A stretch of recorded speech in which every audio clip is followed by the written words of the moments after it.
હર્ષભાઈ સંઘવી તો મારો મિત્ર છે, અમારે અરે યુવા ટીમમાં કામ કરેલું સાહેબ એને. એટલે કહેવાનો મતલબ અમારે ભાજપ કોંગ્રેસ ન હોય કાંઈ, અમે ગુણવાન વ્યક્તિઓ હોય ને એને બહુ યાદ કરતા હોઈએ છીએ. કહેવાનો અર્થ એ છે જેમાં ગુણ પીડ્યો હોય. મને એક ભાઈ હમણાં કીધું, મને કે માયાભાઈ તમે હમણાં ભાજપના વખાણ કરો છો. મેં કીધું ના, સરદાર વલ્લભભાઈની વાત કરીએ છીએ તો એ કઈ પાર્ટીમાં તમે ગણશો? હે ના, સત્યને પક્ષ ન હોય. ખરેખર કહું સાહેબ, સત્યને કોઈ દી, યુવાન દોસ્તો ખાસ કહું તમને, સત્યને પક્ષ ન હોય. ચાલો, ભગવાન કૃષ્ણે કોનો પક્ષ લીધો? પાંડવોનો પક્ષ લીધો, બરાબર? તો પાંડવો અને કૌરવો, અર્જુન અને દુર્યોધન સગા કાકા મોટા બાપુના ભાઈઓ છે. લ્યો,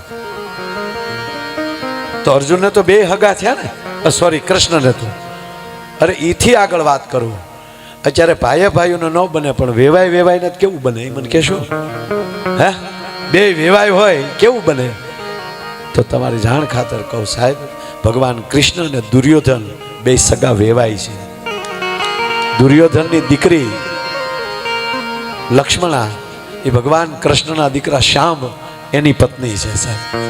તો વેવાય કોઈ નહીં ક્યાંય હોય ના, ધર્મ બાજુ હોય કૃષ્ણ, અધર્મ બાજુ ન હોય. સામે ભલે સગો ભાઈ હોય પણ ઈશ્વર ધર્મ સાથે રહે છે. સત્યને પક્ષ ન હોઈ શકે, સત્ય સત્ય બાજુ હોય. તમે કહી શકશો પવન ક્યાં પક્ષનો છે? પવન કોઈ પક્ષનો ન હોઈ શકે.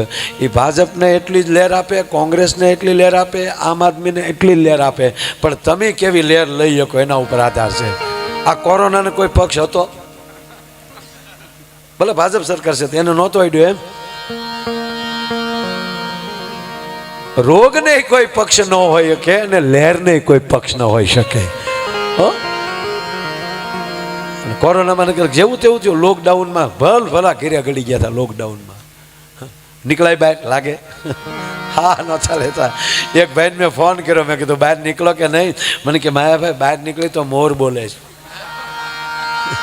બહાર નીકળી તો મોર બોલે, એને કરતા ઘરની કોયલોને ન સાંભળીએ. લે, કેવા કેવા લહેરમાં આવી ગયા છે. અરે લોકડાઉનમાં તો કોઈ કૂતરું જ એક બજારમાં બેસારું રખડતું, તે કૂતરું મને સામું મળ્યું. મને કે માયાભાઈ લોકડાઉન કેદી ખુલશે? મેં કીધું તને શું ચિંતા છે? તને તો મળી રહે ખાવાનું બધું. કે માણસે ખાવાનું બેન નથી કર્યું, તને તો રોટલી આપે જ છે બધા, તને શું વાંધો? મને કે એવું કાંઈ નથી, સ્વભાવ હોય ને ભાઈ. હું શેનો? મને કે માણા વગર કડવું કોને? લાઈટના થાંભલાને કડવું મળે, અમે કડવાનું ભૂલી જાવું. બોલો, એને એના સ્વભાવની પડી હોય, આપણે આપણા સ્વભાવની પડી હોય. કૂતરું જો કડતું બેન ન થતું હોય, એ એનો સ્વભાવ ન છોડતું હોય. મરચું છે એ તિકાશ ન છોડતું હોય, મરચું એનો સ્વભાવ ન છોડતું હોય. મીઠું ખારાશ ન છોડતું હોય, મીઠું એનો સ્વભાવ ન છોડતું હોય. સાકર ગળપણ ન છોડતું હોય, એ એનો સ્વભાવ ન છોડતું હોય. આજ કઠણા એ છે, માણહાઈ છોડવા મળ્યું છે ને, એ મોટામાં મોટી તકલીફ છે સાહેબ. આ કાર્યક્રમો માણહાઈના છે, આ કાર્યક્રમો આનંદના છે. ત્રીજી વાત, જ્યાં સુધી તમને તમારા મિત્ર સાથે પ્રેમ નહીં થાય, એકલી ભાઈબંધી નહીં, પ્રેમ દિલનો નાતો, જેની સાથે બેસો એ દિલથી, મગજમાં કોઈ ન રાખવા. હા, મગજમાં હશે ને તો ક્યાંક ભટકાવું ઠોકર લાગશે ને તોય મગજમાં નીકળી જાય. ઠોકર લાગી જાય ને તોય મગજમાં. ત્રીજી વાત, જો મગજ ઉંમર થાય તો યાદ શક્તિ ધીરે ધીરે અમુક ને વહી જાય. ઓળખો દાદો નથી ઓળખતો, લેની નાખીની બલાંગા ગામો ગામ ડાયરા તેથી કરતો હતો.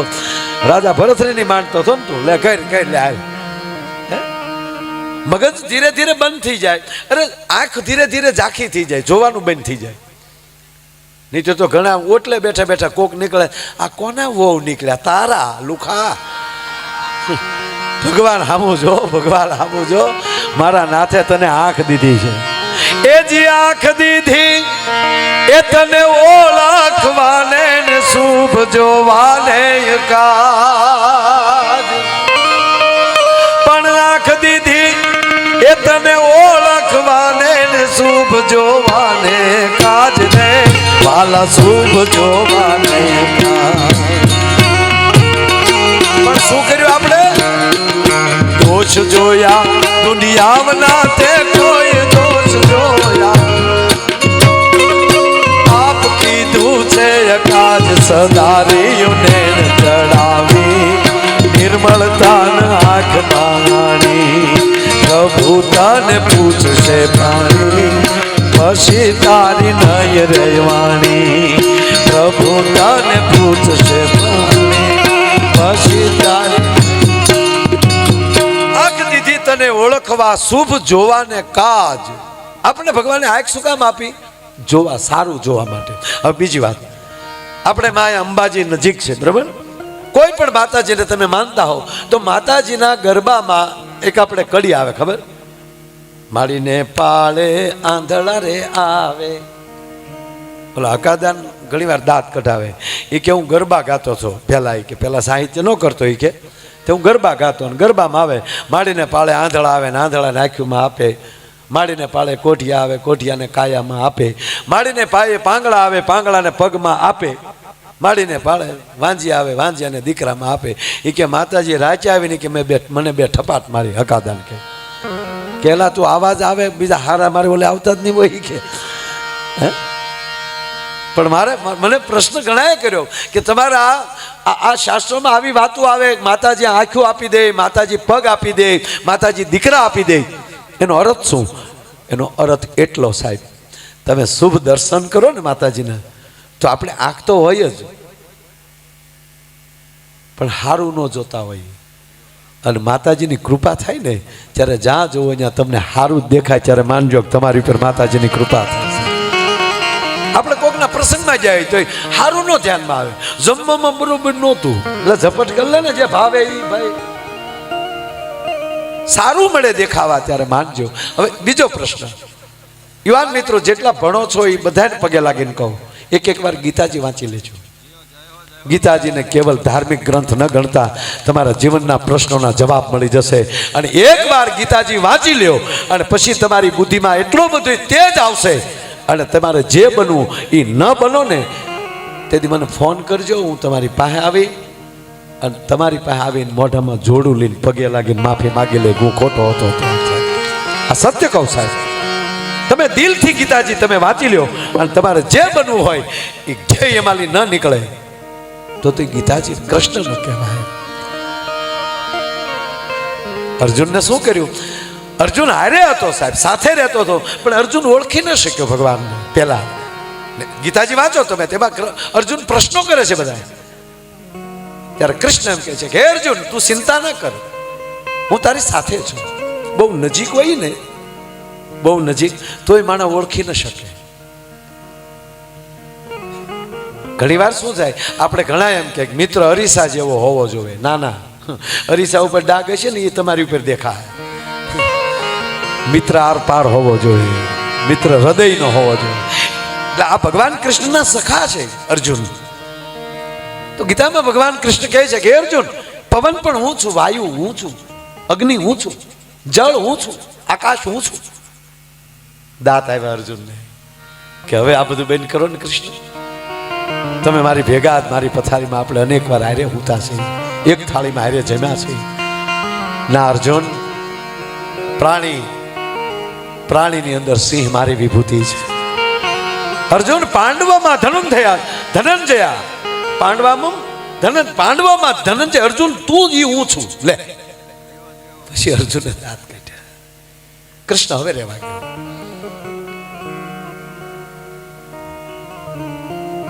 કે ના અર્જુન ભગવાનને ઠેસ લાગ્યો અરે આ મારી હારે છે મને ઓળખી ન શક્યો મારી સાથે પ્રશ્ન કરે છે અર્જુન બધું હું છું અર્જુન હું તને નિમિત્ત બનાવું છું બાકી હું બધું કરી શકું એમ છું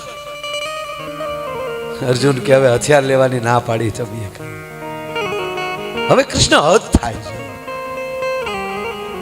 ભગવાન કૃષ્ણની આંખમાં આહુડા આવ્યા હતા દોસ્ત હે અર્જુન શું સમજેસ તું મને ભગવાનની ત્રાહી નજર થયો છે તું શું સમજેસ મને સખા સમજેસ મને આભાર માન તારો મિત્ર થઈને રહું છું તાક તો દેખાડો ને તમે કોણ છો મને દેખાડો લ્યો અને ભગવાન કૃષ્ણએ તેથી વિરાટ રૂપ ધારણ કર્યો કે હવે જોઈ લે અર્જુન મારી સામે. પણ જા ભગવાન કૃષ્ણ સામે જે અર્જુન જોવે તો પગ પાતાળમાં શીશ આકાશમાં ને તેજ એટલું આવતું હતું અર્જુનની આંખો બંધ થઈ ગઈ. લે જો હવે. અને હવે અર્જુન કહે છે ગોવિંદ કાંઈ નથી, સતી આંખે નહોતું દેખાતું. અર્જુન તારી આંખની તાકાત નથી, તું મને જોઈ શકે. તારી આંખની તાકાત નથી કારણ કે તું મારો યંશ છો. હવે જોવું છે તારે, હવે જો હું તને દ્રષ્ટિ આપું ને ગીતામાં ભગવાન 11મા અધ્યાયમાં હવે લે નજર આપું તને. આ આંખું આપે છે ભગવતી, આ આંખું આપે ભગવાન સાહેબ એને જોવા માટેની.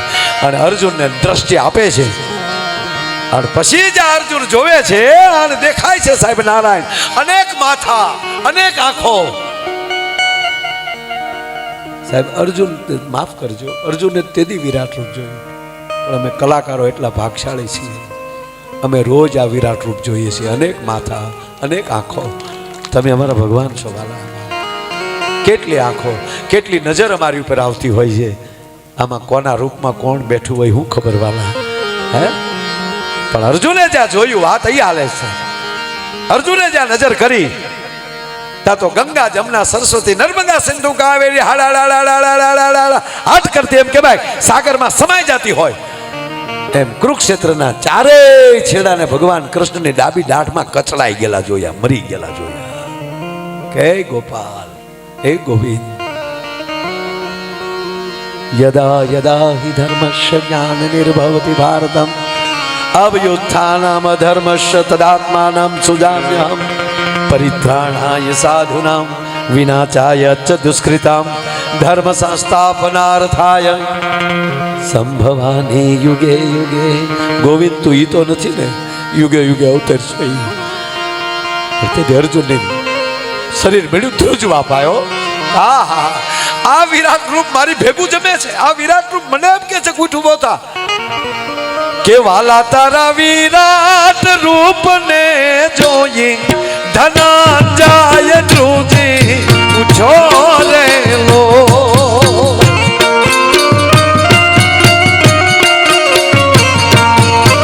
અને બીજું કહું મિત્રો, ઇતિહાસ એટલે શું? ઇતિહાસ એટલે ભૂતકાળમાં થયેલી ભૂલોને વાગોળવી આપણે.